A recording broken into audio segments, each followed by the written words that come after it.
어느 늦은 밤 나는 회사에서의 야근을 마치고 집으로 돌아가는 중이었다. 지하철 막차를 타고 사람이 거의 없는 한적한 역에서 내렸다.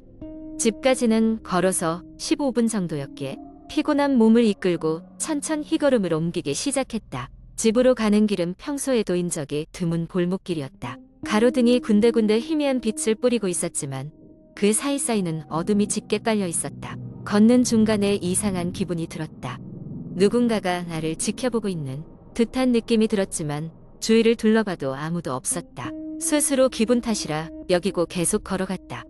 하지만 그 느낌은 점점 강해졌고 결국 나는 발걸음을 재촉하기로 했다. 빠르게 걷다 보니 어느새 집 앞에 도착했고 아무 일도 일어나지 않았다는 것에 안도했다. 현관문을 열고 집 안으로 들어서자마자 이상한 냄새가 코를 찔렀다. 뭔가 썩는 듯한 냄새였지만 정확하게 어디서 나는 것인지는 알 수 없었다. 집 안을 둘러보다가 화장실 문이 살짝 열려 있는 것을 발견했다. 나는 화장실 불을 켜고 안을 들여다보았지만 특별한 것은 보이지 않았다. 냄새는 여전히 나는 것 같았으나 그것도 잠시 금방 사라졌다. 조금 찝찝했지만 피곤함이 몰려와 대수롭지 않게 여기고 씻은 뒤 잠자리에 들었다. 잠을 자던 중 갑자기 차가운 바람이 불어오는 듯한 느낌에 잠에서 깼다. 창문은 닫혀 있었고 집 안에 바람이 불어올 곳은 없었다. 그런데 부엌 쪽에서 이상한 소리가 들려왔다. 작은 속삭임 같은 소리였다. 심장이 빠르게 뛰기 시작했다. 나 혼자 사는 집에 다른 누군가가 있을 리가 없었다. 나는 조심스럽게 불을 켜고 부엌으로 향했다. 그런데 부엌에는 아무도 없었다. 이상하다 싶어 다시 잠을 청하려고 침대로 돌아오려는 순간 뭔가 시야 끝에서 어른거리는 것이 느껴졌다. 순간 온몸에 소름이 돋았다. 고개를 천천히 돌렸지만 그곳에는 아무것도 없었다. 안정을 찾으려고 커피를 마시며 진정하던 중 한 가지 깨달은 것이 있었다. 방문을 열고 들어왔을 때 화장실 문이 닫혀 있었던 것 같았다. 그런데 어떻게 내가 집에 들어왔을 때는 열려 있었던 걸까? 그 생각이 들자마자 머리카락이 곤두섰다. 문득 며칠 전 온라인 커뮤니티에서 읽었던 글이 떠올랐다. 누군가를 따라다니며 그 사람의 지배자 밑에 기이한 일들을 일으키는 정체불명의 존재에 관한 이야기였다. 나는 그저 픽션으로만 받아들였지만 지금 상황이 그 이야기와 너무나 흡사했다. 그날 밤 나는 거의 잠을 이루지 못했다. 다음 날 회사에서 밤늦게까지 일하고 있을 때 또다시 그 불쾌한 느낌이 스멀스멀 올라왔다. 지하철을 타고 돌아오는 길에 나는 누군가가 내 뒤를 쫓고 있다는 확신이 들었다. 특히 지하철 창문에 비친 내 뒤쪽에 흐릿한 형체가 서 있는 것을 보았을 때 그것은 확신으로 바뀌었다. 집에 돌아오자마자 나는 모든 창문과 문을 확인하고 철저히 잠갔다. 그날 밤 나는 불을 끈 채 침대 위에 누워 있었다. 그런데 불 꺼진 방 안에서 또다시 속삭임이 들려왔다. 너무나도 가까운 거리였다. 눈을 뜨면 안 될 것 같은 기분이 들었다. 숨죽여 가만히 누워있던 나는 눈을 터뜨릴 것 같은 두려움을 간신히 억누르며 아침이 오기를 기다렸다. 다음 날 아침 몸도 마음도 지친 나는 집을 철저하게 수색하기로 결심했다. 그리고 드디어 그 정체불명 이 냄새의 근원을 찾아냈다. 그것은 바로 침대 밑에서 나는 냄새였다. 침대 밑에는 낮고 다른 양초와 알 수 없는 물건들이 있었다. 더 이상 그 집에 머물 수 없었다. 나는 급하게 짐을 챙겨 나왔고 그 사건 이후로는 다시 그 골목길로 돌아가지 않았다. 이후로 인터넷에 떠도는 그 괴이한 존재 이야기를 결코 대수롭지 않게 읽지 않는다. 그것이 단순한 이야기가 아님을 나는 직접 경험했기 때문이다. 그리고도 가끔씩 외딴 곳이나 아무도 없는 길을 지나게 될 때면 어딘가에서 나를 지켜보고 있는 눈길을 느낀다. 그 존재는 정말 나를 놓아준 것일까? 아니면 여전히 어딘가에서 나를 지켜보고 있는 것일까? 나는 더 이상 알고 싶지 않았다. 두 번째 이야기 어느 날 밤 인터넷 커뮤니티에 자주 출몰하는 유저가 있었다. 그는 익명으로 자신이 겪었던 기이한 경험을 공유하기 시작했다. 이 유저는 A씨라고 부르기로 하자. A씨는 어느 작은 마을에 위치한 오래된 집으로 이사를 갔다. 이 집은 외딴 곳에 위치해 있었고 몇 년간 비어있던 탓에 싸게 구할 수 있었다. 그는 새 집의 낡은 외형과 음산한 분위기에도 불구하고 저렴한 가격과 평화로운 주변 환경에 마음이 끌려 이사를 결심했다. 처음 며칠은 아무 문제 없이 흘러갔다. 그러나 일주일쯤 지났을 무렵 A씨는 정체를 알 수 없는 이상한 소리를 듣기 시작했다. 처음에는 바람 소리라고 생각했지만 시간이 지나면서 그 소리가 점점 더 뚜렷하게 들리기 시작했다. 그것은 마치 누군가 집안 곳곳을 돌아다니는 것 같았고 발소리와 낮은 웃음소리도 섞여 있었다. A씨는 불안을 느꼈지만 혹시나 자신의 상상력에 과민하게 작용하고 있는 것은 아닌지 의심하며 그저 흘려보내기로 했다. 그러나 밤마다 그 소리는 점점 더 커져만 갔다.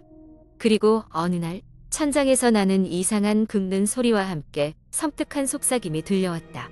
그 순간 A씨는 더 이상 이를 무시할 수 없다는 것을 깨달았다. 그는 인터넷 커뮤니티에 이 일을 털어놓기로 결심했다. 사람들이 조언을 줄 것이라고 생각했기 때문이다.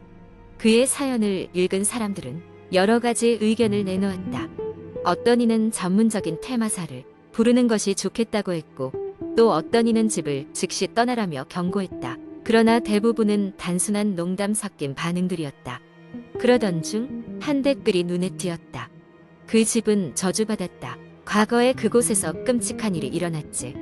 절대 혼자 있지 마라. A씨는 처음에는 그 댓글을 대수롭지 않게 여겼지만 시간이 지날수록 문득문득 그 문장이 떠올라 그의 머릿속을 떠나지 않았다. 다음 날 저녁 A씨는 그 댓글을 남긴 사람에게 쪽지를 보내보았다.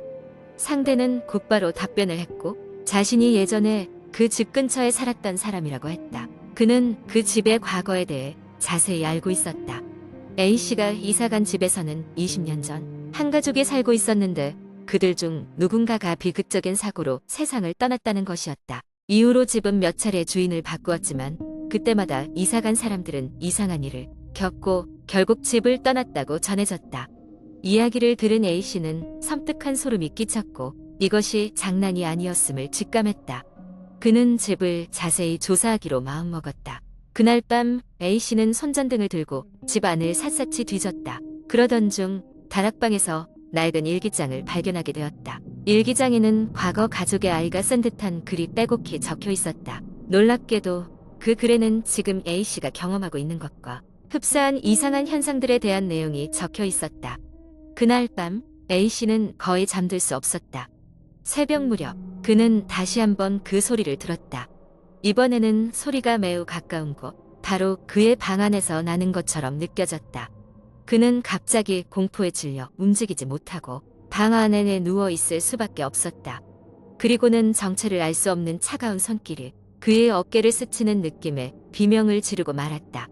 A씨는 그날 이후로 그 집에 혼자 있을 수 없었다. 그는 급히 집을 떠나 친한 친구의 집에서 지내며 다시는 돌아가지 않았다. 그 후로도 종종 그의 귀에는 그 소름 끼치는 소리가 들리는 것 같았고 잠들기도 전에 자신도 모르게 주위를 둘러보게 되었다. 그는 커뮤니티에 마지막 글을 남기며 그 집에서의 경험을 마무리 지었다. 그는 앞으로 어떻게 해야 할지 조언을 구했지만 마음 한켠에는 그 집에서 벌어진 일들과 앞으로 자신을 기다리고 있을지 모르는 또 다른 어떤 일에 대한 두려움이 떠나지 않았다. 양식을 떼니 이야기는 수많은 사람들에게 퍼져나갔고 사람들은 A씨의 용기에 박수를 보내는 한편 그와 같은 경험을 하지 않기 위해 주의를 기울이겠다는 다짐을 하게 되었다. 세 번째 이야기. 어느 가을밤 찬바람이 부는 날씨에 초등학교 동창 셋지수, 민호, 그리고 서연는 오랜만에 만나 폐교된 초등학교를 방문하기로 했습니다. 그곳은 한때 그들이 다니던 학교였지만 학생 수가 줄어들면서 몇 년 전에 문을 닫았죠.